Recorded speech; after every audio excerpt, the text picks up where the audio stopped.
بسم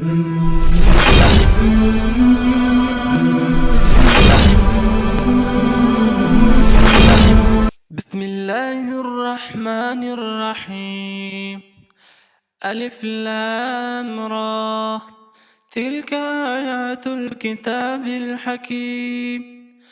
أكان للناس عجبا أن أوحينا إلى رجل منهم أن أنذر الناس وبشر الذين آمنوا أن لهم قدم صدق عند ربهم. قال الكافرون إن هذا لساحر مبين. إن ربكم الله الذي خلق السماوات والأرض في 6 أيام ثم استوى على العرش يدبر الأمر، ما من شفيع إلا من بعد إذنه. ذلكم الله ربكم فاعبدوه أفلا تذكرون. إليه مرجعكم جميعا وعد الله حقا، إنه يبدأ الخلق ثم يعيده ليجزي الذين آمنوا وعملوا الصالحات بالقسط، والذين كفروا لهم شراب من حميم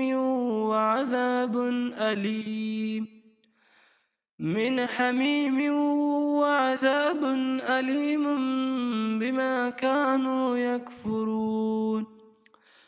هو الذي جعل الشمس ضياء والقمر نورا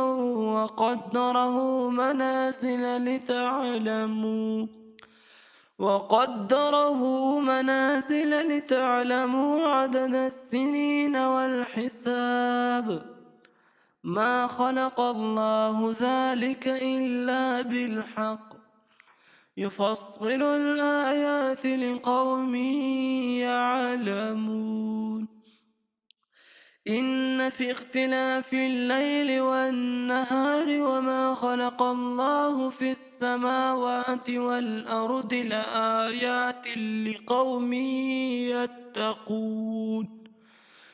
إن الذين لا يرجون لقاءنا ورضوا بالحياة الدنيا واطمأنوا بها والذين هم عن آياتنا غافلون، أولئك مأواهم النار بما كانوا يكسبون. إن الذين آمنوا وعملوا الصالحات يهديهم ربهم بإيمانهم، تجري من تحتهم الأنهار في جنات النعيم، دعواهم فيها سبحانك اللهم وتحيتهم فيها سلام، وآخر دعواهم أن الحمد لله رب العالمين. صدق الله العظيم.